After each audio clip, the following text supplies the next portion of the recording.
오늘 은혜 받고 청소년 삶에 반드시 성취될 하나님의 말씀은 이사야서 6장 8절에서 13절까지의 말씀입니다. 내가 또 주의 목소리를 들으니 주께서 이르시되 내가 누구를 보내며 누가 우리를 위하여 갈고 하시니 그때 내가 이르되 내가 여기 있나이다 나를 보내소서 하였더니 께 이르기를 너희가 듣기는 들어도 깨닫지 못할 것이요 보기는 보아도 알지 못하리라 하여 이 백성의 마음을 둔하게 하며 그들의 귀가 막히고 그들의 눈이 감기게 하라. 염려하건대 그들이 눈으로 보고 귀로 듣고 마음으로 깨닫고 다시 돌아와 고침을 받을까 하노라 하시기로. 내가 이르되 주여 어느 때까지니까 하였더니 주께서 대답하시되 성읍들은 황폐하여 주민이 없으며 가옥들에는 사람이 없고 이 토지는 황폐하게 되며 여호와께서 사람들을 멀리 옮기셔서 이 땅 가운데 황폐한 곳이 많을 때까지니라. 그 중에 10분의 1이 아직 남아있을지라도 이것도 황폐하게 될 것이나 밤나무와 상수리나무가 배임을 당하여도 그 그루터기는 남아있는 것 같이 거룩한 씨가 이 땅의 그루터기니라 하시더라. 아멘. 네, 우리 신앙 고백하도록 하겠습니다. 명절을 잘 보냈으리라 믿고 잘 쉬셨으리라 생각이 드니까 우리 더욱더 힘있게 일주일 동안 한 번도 부르지 못했다면 더 큰 소리로 우리 예수님을 그리스도로 신앙 고백하도록 하겠습니다. 주는 그리스도시요 살아계신 하나님의 아들이십니다. 아멘. 우리 옆에 있는 우리 귀한 청소년들과 이렇게 축복하며 인사합시다. 하나님은 우리의 아버지십니다. 한 번 더 앞뒤로 우리 교사분들한테도 우리 같은 아버지를 모시고 있으니까 우리 서로 웃는 얼굴로 축복하도록 하겠습니다. 아버지의 사랑으로 뜨거워집시다. 여러분은 하나님 아버지, 그 아버지의 자녀인 우리 귀한 청소년인 줄 믿으시기를 바랍니다. 읽은 말씀 따라서 부르심으로 불붙다 라는 제목으로 예원의 청소년들에게 하나님의 말씀 선포하도록 하겠습니다. 명절 우리 잘 보내셨나요?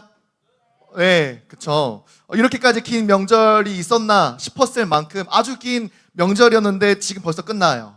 예, 아쉬운 얼굴들, 내일 이제 학교를 다시 가야 되는 여러분들의 암울한 마음들 너무 이해돼요. 저도 이제 내일 좀 쉴 수 있을 줄 알았더니 내일 또 노회가 있어서 조사님 이제 내일도 아마 뭔가 순서를 맡게 될 것 같은데 하여튼 명절 기간 동안 여러분들 잘 쉬셨으리라 믿고 또 가정에서 가족들과 많은 시간을 보내다 보니까 크고 작은 일들이 좀 있었을 거예요. 그래서 혹시 부모님이랑 뭐 이렇게 동생들이랑 화해해야 될 일이 있으면 오늘 말씀 붙잡고 은혜 받으시고 꼭 화해하는 은혜가 있으시기를 바랍니다. 또 뭐 이렇게 예상하지 못했던 오랜만에 봤기 때문에 예상하지 못했던 친척 어른들의 큰 은혜가 여러분들에 다 임했을 수도 있어요. 그렇죠? 어떤 은혜입니까? 하반기를 살아갈 수 있는 감사하게 버틸 수 있는 그런 아주 큰 은혜가 하나님이 주시는 경제가 여러분들한테 숨겨두신 은혜가 있었을 수도 있죠. 이렇게 우리가 명절이라는 긴 이 연휴 기간을 우리가 조금 시간을 많이 보낸 그 가족들과 시간을 많이 보낸 이유가 뭐냐. 또 어떤 친구들은 비행기를 타고 먼 친척집을 가야 될 만큼 우리가 시간을 들이고 물질을 들여서 왜 우리가 먼 친척 가족들을 방문해야 되는 이유가 뭐냐. 우리가 함께 고백했던 것처럼 우리는 그 만났던 친척들은 다 가족이기 때문에 그래요. 그렇죠? 다른 이유 없어요. 가족이라는 이유 때문에. 그래서 명절이라는 이 연휴 뭐 놀러 가면 놀러 갈 수 있고 또 쉬고 싶으면 쉴 수도 있지만 그래도 한 번쯤은 할머니나 할아버지 또 뭘 못 봤던 오랫동안 못 봤던 친척들을 방문해야 되는 이유가 뭐냐? 가족이라는 이유기 때문이죠. 우리가 함께 고백했던 것처럼 여러분 우리는 창조주 하나님의 자녀예요. 맞습니까? 하나님을 아버지라 부를 수 있고 또 여기 모인 모든 우리 지체들이 한 분이신 하나님을 한 아버지라 모시고 살고 있는 우리 역시도 영적 가족이에요. 여기서 하나님을 할아버지라 부를 친구들 없잖아요. 그렇죠? 증조, 고조 뭐 어디까지 올라가야 될지 모르겠는데 여러분 다 하나님을 아버지라 모시고 살고 있잖아요. 그렇기 때문에 우리가 명절이 끝났지만 이 주일날 다시 함께 모여 예배드리는 이유가 우리가 영적 가족이기 때문에 그렇다. 하나님과 함께하는 시간을 가질 때 나의 아버지와 함께하는 시간을 가질 때 우리는 비로소 완전하고 충분해요. 하나님과 대화하고 그분의 손을 말씀으로 붙잡고 동행할 때 나는 올바르게 온전하게 걸어갈 수 있어요. 어떤 문제와 사건이 내 앞에 있어도 그것이 문제가 되지 않을 만큼 하나님은 말씀으로 내 손을 잡고 나와 함께 동행하기를 원하세요. 나는 실수하고 쓰러져도 나를 다시 일으키시는 하나님 때문에 우리는 언제든지 새롭게 시작할 수 있는 거예요. 맞습니까? 오늘 그렇게 새롭게 시작하는 주일이에요. 전도사님 얘기라 듣지 말고 한번 들어보시고 아멘이 나오면 아멘이라 화답하시고 도저히 저는 모르겠습니다. 아버지가 맞긴 한 것 같은데 그렇게 제 인생에 깊게 개입을 하시지 않는 것 같아요 라고 생각이 들면 괜찮아요. 그것도 여러분의 시간표일 수 있으니까. 내 걸음이 더디더라도 나의 걸음을 기다려주시는 하나님이 나의 아버지시기 때문에 나는 두려워할 이유가 전혀 없어요. 우리는 하나님의 자녀예요. 그래서 우리는 하나님의 자녀답게 자라가는 것만이 우리에게 복이 되고 은혜가 되기 시작하는 거예요. 내 부모를 닮아가는 거, 닮아갈 수밖에 없는 거, 내 외형이, 내 성격이 부모님과 함께 살기 때문에 어쩔 수 없이 자연스럽게 부모님을 닮아갈 수밖에 없듯 내 생각이, 내 사고가 아무래도 부모님의 생각과 사고와 겹칠 수밖에 없듯 우리는 하나님을 아버지라 그 아버지이신 하나님을 모시고 사는 하나님의 자녀이기 때문에 당연히 우리는 하나님을 닮아가고 하나님으로 말미암아 자라가는 하나님의 자녀가 되어야 된다는 거예요. 그래서 우리는 내 육체를 쳐서 복종시키기까지 날마다 영적으로 성장하는 은혜와 도전이 있어야 돼요. 이 도전을 막는 내 안의 모든 걸림돌을 여러분 제거하시고 또 내 안에 갖춰야 할 마음의 자세를 가지고 날마다 영적으로 성장하는 우리 예언의 청소년들 되시기를 예수 그리스도의 이름으로 기도합니다. 베드로전서 2장 1절에서 2절 말씀에 베드로는 이렇게 말하고 있어요. 그러므로 모든 악독과 모든 기만과 외식과 시기와 모든 비방하는 말을 버리고 갓난 아기들같이 순전하고 신령한 젖을 사모하라. 이는 그로 말미암아 너희로 구원에 이르도록 자라게 하려 함이라. 우리 안에 하나님과의 관계를 무너뜨리고 또 하나님이 주신 교회 공동체를 와해시키려고 하는 모든 걸림돌을 먼저 제거해야 된다고 베드로는 분명히 말하고 있어요. 우리가 영적으로 날마다 성장하기 위해 하나님의 자녀로서 하나님이 주시는 말씀으로 자라가기 위해서는 하나님이 우리에게 주신 이 공동체, 특별히 함께 예배하고 교회로 모인 이 공동체를 와해시키는 모든 걸림돌을 제거해야 된다. 내 마음에 악을 품고 사람을 속이며 시기와 질투로 서로를 비방할 수밖에 없는 그 영적 상태, 내 안에 하나님이 주신 불씨를 꺼트리는 그 모든 걸림돌을 반드시 제거해야 된다고 말씀하셨어요.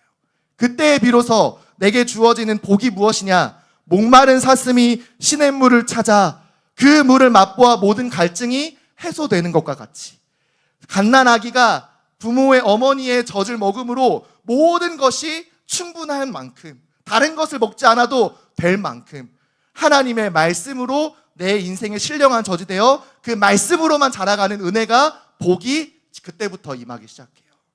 여러분 오늘 말씀을 통해서 악독한 마음, 사람을 기만하고 속이는 마음, 또 질투하여서 서로를 미워하는 그 모든 마음, 그 걸림돌을 제거하고 하나님 말씀, 그 신령한 젖을 사모하기에 힘쓰는 하나님 나라의 청소년들 되시기를 예수 그리스도의 이름으로 기도합니다.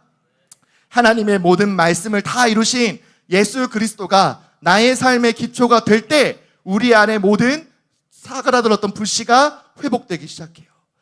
그때 비로소 우리는 세상이 이해하지 못하는 전혀 알 수 없는 왕 같은 제사장으로 거룩한 나라로 그의 소유가 된 백성으로 아름다운 덕을 선포하는 우리 인생의 기이한 빛, 신기한 빛, 아름다운 빛, 생명을 주시는 빛 대신 예수 그리스도를 선포하는 하나님 나라의 제사장으로 쓰임받기 시작해요. 그 사명에, 그 소명에, 그 부르심 앞에 뜨겁게 반응하는 우리 예언의 청소년들 되시기를 바랍니다. 아멘. 그럼 첫 번째로 그 소명에 우리가 뜨겁게 반응하기 위해 먼저 찾아온 스파크를 여러분 기억해야 돼요. 지난주에 이어 우리가 함께 읽은 이사야서 6장 말씀은 이사야를 부르시고 세우셔서 주신 하나님의 소명과 또 그 소명에 즉시 응답한 이사야 선지자의 모습을 담고 있어요. 가장 혼란스럽고 황망한 남유다, 우시아 왕이라는 이 남유다를 아주 부국하게 강성하게 만든 왕이 교만하여 하나님께 징계를 받음으로 8년 동안 문둥병에 걸려서 전혀 나라를 돌보지 못하고 이제는 죽게 되는 그 해에 우리를 다스려주고 우리를 아주 이롭게 해준 우리에게 가장 잘 맞는 왕이었는데 왜 죽을 수밖에 없을까? 왜 문둥병에 걸릴 수밖에 없었을까? 라는 그 혼란스럽고 황망한 마음 가운데 그들을 이끌고 지도해야 할 이사야가 하나님의 성전 앞에 엎드려 기도하는 장면을 우리 지난주에 확인할 수 있었어요.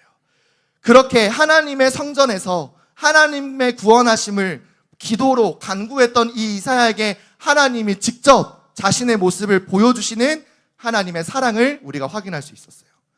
이사야서 6장 5절 말씀에 그 하나님을 직면한 이사야가 이렇게 말하잖아요. 그때 내가 말하되 화로다 나여 망하게 되었도다. 나는 입술이 부정한 사람이요 나는 입술이 부정한 백성 중에 거주하면서 만군의 여호와이신 왕을 배웠음이로다 하였더라. 하나님을 직면한 이사야는 하나님 앞에 설 수 없었던 자신의 영적 죄악을 고백하기 시작해요. 하나님을 만나려고 해도 만날 수 없었던, 심지어 내 입술이, 내 인생의 고백이, 내 생각과 마음이 부정하여서 하나님 앞에 서는 것 자체가 재앙이요 심판일 수밖에 없었던 죄인된 나를 하나님이 직접 보러 오셨다니, 그 마음의 생각에 죄밖에 없음을 솔직하게 회개하는 이 이사야 앞에 하나님이 직접 하나님 앞에 드려진 그 거룩한 제사를 지냈던 그 숯불을 입에 대심으로 네 죄가 사하여졌다, 네 악이 거두어졌다, 이렇게 하나님의 구원하심을 나타내 보여주시기 시작해요. 여러분, 우리는 지난주에도 얘기했던 것처럼 예배의 자리에 나올 수 없었던 죄인이었어요. 하나님 앞에 서는 것조차 이해하지 못하고 이해해서도 믿을 수 없는 그런 전적으로 타락한 존재였어요. 그런 우리가 하나님께 예배할 수 있었던 건, 우리 인생에 그 우리가 부정한 그 죄 가운데 하나님의 뜨거운 사랑을 덮으셔서 우리가 이 자리 가운데 예배드릴 수 있었다라는 걸 기억해야 돼요. 이사야서 1장 6절 말씀에 하나님을 찾은 적도 구원받을 자격조차 없는 우리에게 하나님이 먼저 이사야에게처럼 찾아오신 이유에 대해 이렇게 말씀하고 계세요. 여호와께서 말씀하시되 오라 우리가 서로 변론하자. 너희의 죄가 주홍 같을지라도 눈과 같이 희어질 것이요 진홍같이 붉을지라도 양털같이 희게 되리라. 하나님께서 첫사람 아담 때부터 우리 인류의 조상 때부터 지은 우리의 모든 범죄함, 그 죄로 말미암아 하나님께 나을 수 없었던 너희의 죄가 큰지 내 사랑이 큰지 우리 서로 변론해보자. 너희의 생각과 마음에 하나님과 상관없이 오히려 하나님을 대적하여 높아진 그 죄악이 아무리 주홍같이 붉을지라도 내가 너를 사랑하여 깨끗하게 만들 수 있는지 우리 한번 서로 얘기해보자. 나한테 와라. 내가 너를 구원할 것이다. 하나님이 이렇게 말씀하신 거예요. 믿어지십니까, 여러분? 여러분의 죄가 클까요? 그 죄를 덮으시는 하나님의 사랑이 더 클까요? 여러분의 죄가 아무리 주홍같이 붉고 불다 못해 시커멀지라도 하나님은 여러분들의 인생을 그 사랑으로 구원하시기 힘쓰시는 하나님의 사랑은 그 모든 죄악을 희게 양털같이 만드시기에 능한 하나님이에요. 그래서 우리를 위해 변론해 주시겠다 말씀하셨어요. 너가 너 인생의 죄 네가 스스로 변호할 필요 없어. 핑계대지 마. 이유 대지 마. 너 죄인인 거 내가 알아. 그래서 내가 너를 사랑하는 거야. 약자에게 강한 사람이 필요하듯이, 병자에게 의사가 필요하듯이 죄인된 너에게 너를 구원할 수 있는 내가 필요해. 그러니 나에게로 오라. 내 사랑을 받아라. 내 은혜를 제발 힘입어라. 내가 주는 나의 사랑을 너가 믿고 받아라. 이렇게 하나님은 지금 여러분에게 말씀하시는 거예요. 그 부르심에 뜨겁게 반응하는 우리 예언의 청소년들 되시기를 바랍니다. 그때 하나님이 우리에게 뜨거운 사랑으로 그 타오르는 성령의 충만하심의 역사로 우리를 모든 죄악에서 건져주시고 의인과 같이 담대하게 은혜 주시는 하나님 그 보좌 앞에 나올 수 있도록 우리에게 믿음을 주신 거예요. 억지로 끌려왔습니까? 부모님 때문에 어쩔 수 없이 왔나요? 안 오면 용돈 안 주니까 계속 핍박하고 일주일 내내 잔소리할 거 뻔하니까 여러분 억지로 왔습니까? 아니요. 하나님이 여러분들에게 오라 말씀하신 거예요. 우리 서로 변론하자. 너의 죄악이 큰지 내 사랑이 큰지 너 한번 시험해봐라. 하나님과 함께 내 죄와 하나님의 사랑을 비교함으로 하나님의 사랑을 선택하는 우리 예언의 청소년들 되시기를 바랍니다. 그리고 그 사랑을 힘입어 하나님 앞에 설 수 있게 하신 이유가 또 있어요. 8절 말씀을 우리 자막에 나온 대로 우리 함께 한 목소리로 합독하도록 하겠습니다. 내가 또 주의 목소리를 들으니 주께서 이르시되 내가 누구를 보내며 누가 우리를 위하여 갈고 하시니 그때 내가 이르되 내가 여기 있나이다 나를 보내소서 하였더니 하나님은 이사야에게 하나님의 마음까지 듣고 깨닫게 하세요. 내가 누구를 내가 먼저 사랑하여 구원을 베풀어준 그 범죄하고 타락해버린 그 이스라엘 백성들에게 보낼 수 있겠느냐? 누가 우리를 위하여 갈 수 있겠느냐라고 질문하세요.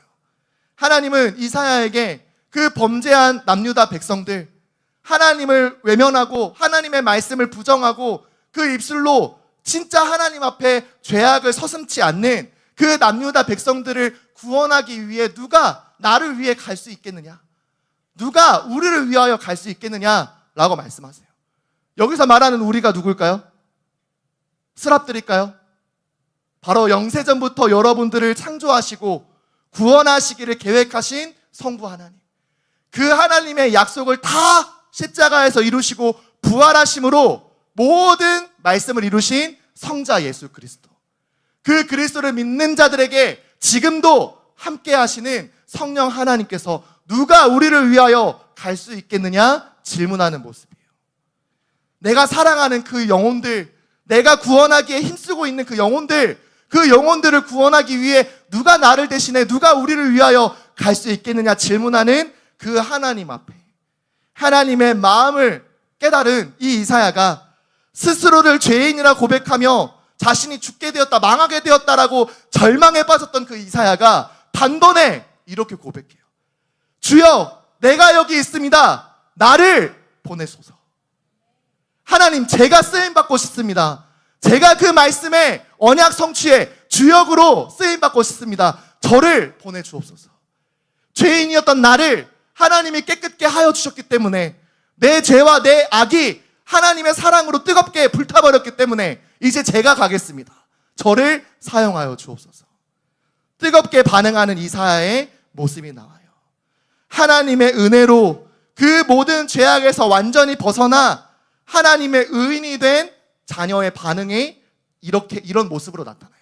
여러분, 오늘 하나님의 말씀으로 뜨겁게 하나님의 사랑을 받는 가운데 이 말씀에 아멘 아멘으로 화답하며 하나님, 그 말씀이 이루어질 줄 믿습니다. 나를 통해 하나님 그 언약을 성취하여 주옵소서. 아무도 여론에 이론에 휩싸여서 믿음을 고백하지 못할지언정 내가 그 언약 성취의 주역으로 쓰임 받겠습니다. 나를 사용하여 주옵소서. 갈렙과 같이 그 헤브론 산지 안악자성과 같이 사람의 능력으로 이길 수 없는 그 불가능 앞에서도 이 산지를 내게 주소서라고 말할 수 있는 이사야와 같이 뜨겁게 그 소명에 반응하는 예언의 청소년들 되시기를 바랍니다. 그 한 사람이 감당해야 할 사명, 이사야가 감당했던 사명을 베드로는 이렇게 말하고 있어요. 베드로전서 2장 9절 말씀에 그러나 너희는 택하신 족속이요 왕같은 제사장들이요 거룩한 나라요 그의 소유가 된 백성이니 이는 너희를 어두운 데서 불러내어 그의 기이한 빛에 들어가게 하신 이의 아름다운 덕을 선포하게 하려 하심이라. 여러분들을 어두운 데에서 그 흑암 가운데에서 사단의 종노릇했던 마귀에게 자녀로 쓰임받을 수밖에 없었던 흑암 가운데 앉았었던 여러분들을 기이한 빛을 비추셔서 왕같은 제사장으로 내 백성으로 나의 거룩한 제사장 나라로 부르신 그 하나님의 아름다운 덕, 예수 그리스도의 아름다운 사랑을 선전하는 자로, 선포하는 자로 여러분을 이 자리 가운데 부르셨다는 거예요. 여러분 인생이 무엇을 광고하고 무엇을 나타내는 사람이 되어야 되느냐? 하나님의 사랑, 예수 그리스도의 그 아름다운 터. 모든 사람을 그 흑암에 앉은 자리에서 나올 수 있도록 하는 기이한 빛 대신 예수 그리스도를 증거하는 왕 같은 제사장으로 그렇게 쓰임받기를 힘쓰고 그렇게 자라가는 우리 예언의 모든 청소년들, 하나님 나라에 충성된 청소년 사명자들 다 되시기를 예수 그리스도의 이름으로 기도합니다. 아멘. 두 번째로 그 부르심에 응답한 뜨거운 사랑에 반응한 하나님 나라의 청소년에게 임할 스파크가 무엇이냐? 거룩한 씨로 스파크 불씨가 임하게 될 거예요. 하나님의 부르심에 뜨겁게 이사야가 반응했어요. 내가 망했다, 내 화로다, 부정한 내가 하나님을 어떻게 만날 수 있느냐라고 분명 말했던 이 이사야가 그 뜨거운 하나님의 사랑을 힘입어 예수 그리스도가 우리를 위하여 희생제물이 되심으로 그 뜨거운 보혈로 말미암아 우리의 모든 죄가 흰눈과 같이 양털같이 희게 된 하나님의 은혜를 힘입은 우리의 반응은 뭐냐? 하나님, 제가 여기 있어요. 저를 사용해 주세요. 여러분 찬양할 때에도 함부로 손 드는 거 아니에요, 여러분. 그쵸? 물론 우리 태성쌤이 손 들라 하니까 여러분 순종하는 마음 손 들었지만 손 드는 의미도 제각각인데 그 중에 제일 중요한 의미가 뭐냐? 주님, 내가 여기 있습니다. 나를 사용하여 주옵소서 하는 거예요. 여러분 손 함부로 들면 안 돼요. 하나님이 여러분 그 든 손 붙잡고 어디로 끌고 가실지 몰라요. 그쵸? 여기 아마 국내에 남고 싶어도 안 남을 사람들 많다니까요. 전도사님도 추석 명절 기간 이 긴 연휴 진짜 모든 것을 회복하고도 남을 그 긴 연휴 가운데 하나님의 손에 붙들려 저 필리핀 안티폴로까지 갔다 왔잖아요. 그 전도사님이 이제 억지로 중등국 아무래도 회장이다 보니까 저희 채원이한테는 너 무조건 가 얘기했거든요. 기쁜 마음으로 갔다가 진짜 더위 먹고 그 음식 안 맞아가지고 전도사님 보는 내내 얼굴이 막 그 피곤이 상접해가지고 막 전도사님 막 째려보고 막 그랬단 말이에요. 여러분 함부로 손드는 거 아니에요. 그쵸? 주님, 제가 여기 있습니다. 나를 사용하여 주옵소서. 이 믿음으로 손을 드는 거예요. 하나님, 내 인생 하나님께 맡깁니다. 내 인생을 거룩한 산 제물로 하나님께 드립니다. 하나님, 내 인생을 마음껏 사용하여 주옵소서. 그런 믿음으로 여러분 손 드는 거예요. 그래서 함부로 들지 마세요. 들지 말라는 얘기가 아니라 함부로 들지 마세요.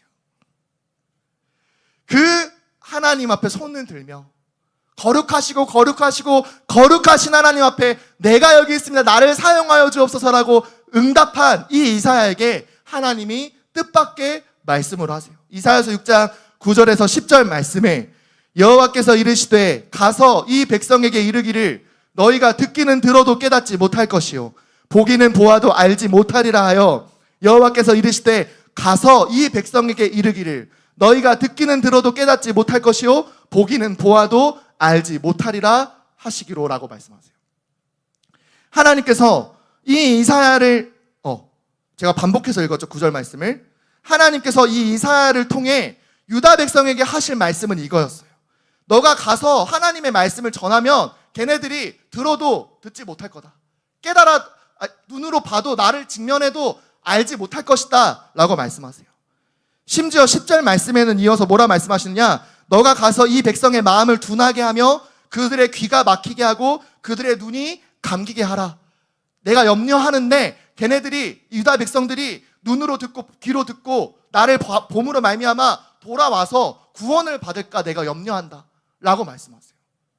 아니, 하나님이 그 죄악된 이스라엘 백성들과 남유다 백성, 심지어 이사야의 죄악까지 사하여 두신 하나님이 이 남유다 백성들 망하도록 너 내버려 둬라. 심지어 너 가서 걔네들 귀를 막고 눈을 닫게 하고 보아도 깨닫지 못하고 들어도 알지 못하더라도 가서 너 말씀 전해라 라고 말씀하시는 거예요. 그럼 말씀 전할 필요가 없잖아요. 굳이 말씀 전할 필요가 없잖아요. 안 전하면 그냥 안 듣게 되는 거니까. 근데 왜 하나님께서 말씀을 전함으로 오히려 듣지 못하고 보아도 깨닫지 못하도록 하라라고 말씀하셨느냐?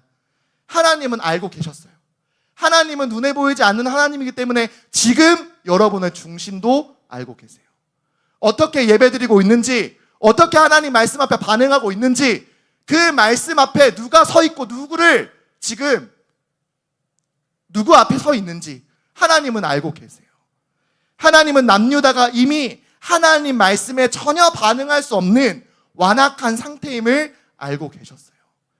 그렇기 때문에 그 완악한 상태를 너가 말씀으로 알려주고 그렇게 경고하고 하나님의 심판을 얘기할 때 그 유다 백성들이 어떻게 반응하는지 너 한번 가서 얘기해 봐라 라고 말씀하시는 거예요.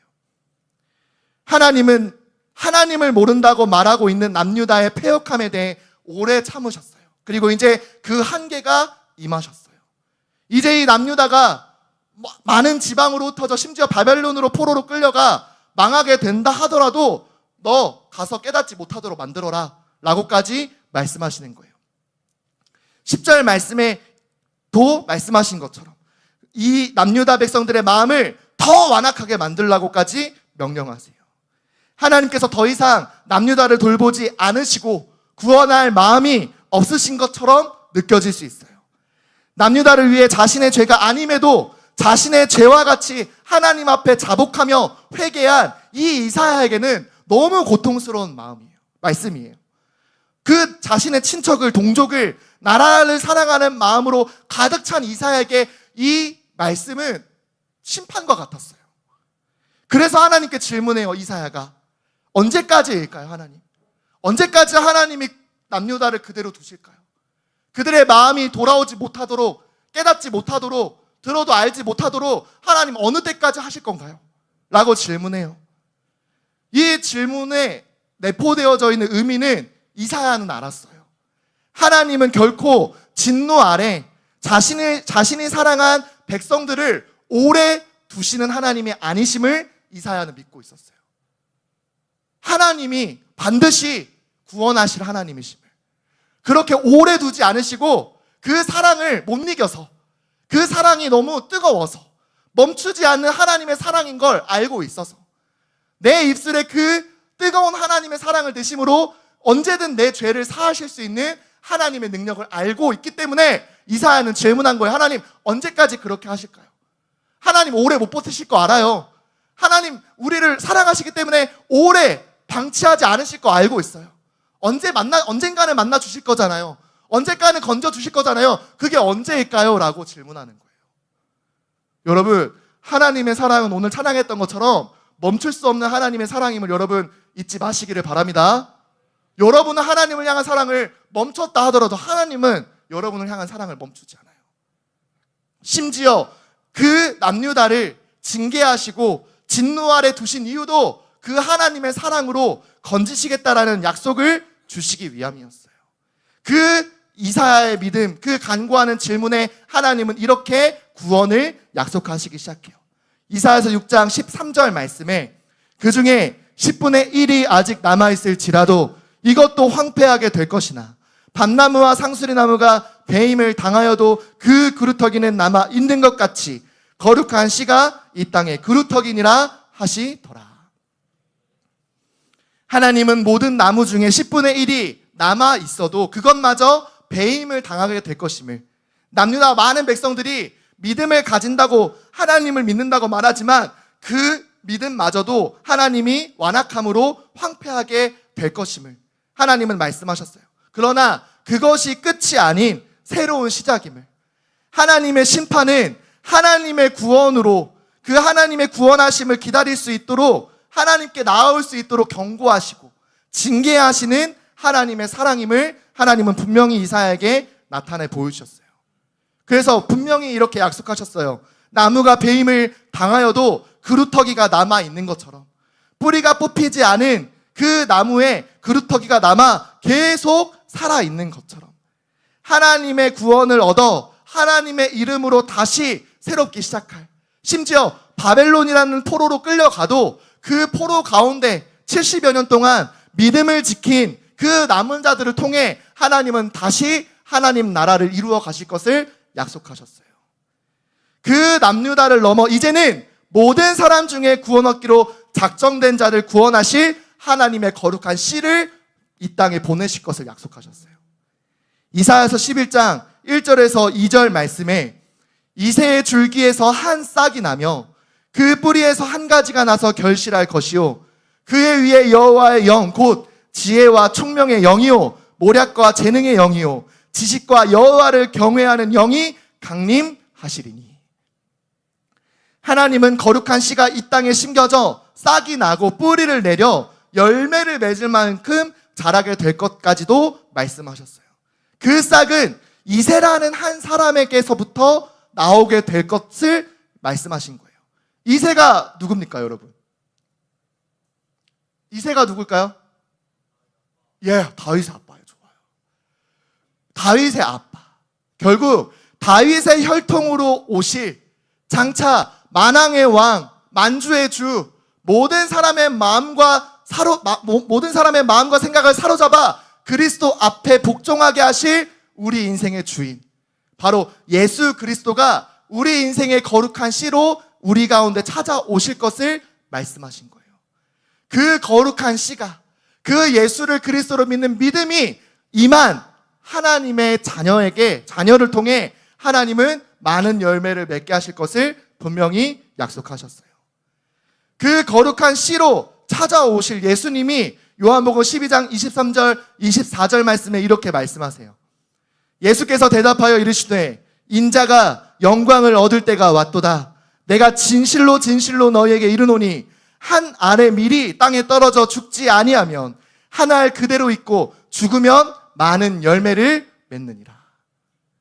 한 알의 밀이 땅에 떨어져 죽음으로 오히려 많은 열매를 맺는 나무와 그런 채소가 되듯이 한 사람이 죽음으로 말미암아 모든 사람이 영원한 생명을 얻을 수 있는 길이 열린 거예요. 하나님의 거룩한 씨가 우리 가운데 찾아오셔서 그 씨가 죽으심으로 말미암아 우리에게 영원한 생명을 주는 열매로, 나무로 우리 가운데 찾아오셨어요. 그분이 바로 예수 그리스도라는 거예요. 그 예수가 우리 인생의 거룩한 씨로, 우리 인생의 한 알의 밀알과 같이 죽으심으로 말미암아 모든 사람을 살리는 하나님의 사랑이 되어주셨어요. 나를 위해 죽으시고 부활하심으로 말미암아 모든 믿는 자에게 영원한 생명을 주신 그 이름, 여러분, 예수 그리스도의 그 사랑으로, 거룩한 씨가 되신 그 하나님의 사랑으로 다시 한번 뜨겁게 새롭게 시작하는 예언의 모든 청소년들 되시기를 예수 그리스도의 이름으로 기도합니다. 그럼 결론으로 우리가 하나님을 본받고 예수님을 닮아가는 우리 청소년들답게 뜨겁게 서로 사랑하는 우리 귀한 예언의 공동체가 되어야 돼요. 하나님의 사랑과 그 사랑으로 충만하셔서 우리를 위해 십자가에 죽기까지 그 사랑을 확증하여 보여주신 예수 그리스도의 그 뜨거운 사랑을 힘입어 나를 구원하시기 위해 십자가의 모진 고통, 고난까지 기쁨으로, 기도하심으로 담당하신 그 예수님의 고난을 닮아가는 자로, 여러분 이제 나의 삶을 통하여 내게 주신 하나님의 사랑을 선전하고 보여주는 그런 하나님 나라의 청소년이 다 되기를 바라요. 그 사랑을 나타내는 삶을 살도록 하나님께서는 우리를 지금 부르셨어요. 그 소명 앞에 내가 아멘 아멘 화답하고 내가 그 사랑을 힘입어 그 사랑을 선전하는 하나님의 자녀가 되겠습니다 라고 말할 때 하나님은 여러분을 통해 이렇게 역사하시기 시작할 거예요. 베드로전서 4장 8절 말씀에 무엇보다도 뜨겁게 서로 사랑할지니 사랑은 허다한 죄를 덮느니라. 마지막 때가 될수록 하나님이 사랑하시는 영혼을 사랑하는 마음이 식어갈 수밖에 없어요. 성령이 하나 되게 하신 것을 힘써 지키지 못하게 할 만큼 내 마음의 악독과 기만과 외식과 비방하는 말들로 계속 가득한 시대를 살아갈 수밖에 없어요. 그럴수록 여러분 하나님의 사랑을 힘입어서 정말 작은 겨자씨와 같은 믿음으로 여러분 살아갈 때 그 믿음으로 오히려 모든 사람을 살리는 하나님의 능력이 여러분에게 임하기 시작할 거예요. 그래서 10월 한 달 동안 여러분 하나님이 주시는 마음으로 뜨거워지는 여러분이 되기를 바라요. 하나님이 주신 사랑으로 내 안에 내 마음이 정말 뜨거워서 견딜 수 없어서 이 사랑을 말할 수밖에 없을 만큼 하나님의 사랑이 임하는 우리 귀한 청소년들이 되기를 바라요. 그래서 이번 하반기 현장 또 이번 1년 동안 내가 만났던 영혼들 가운데 내가 반드시 살려야 될 그 한 사람, 그 한 영혼을 살리기 위하여 내 마음이 하나님의 사랑으로 먼저 반응하고 뜨거워지는 우리 귀한 예원의 모든 청소년들 되시기를 예수 그리스도의 이름으로 기도합니다. 아멘. 우리 귀한 옆에 있는 청소년들과 이렇게 축복하며 인사합시다. 부르실 때 뜨겁게 반응합시다. 한 번 더 이렇게 인사합시다. 뜨겁게 서로 사랑합시다. 하나님의 사랑으로 서로를 사랑하는 우리 귀한 예원의 청소년들 되시기를 바라면서 우리 주신 말씀을 우리 묵상 용지 활용해서 함께 정리하는 시간 가지도록 하겠습니다.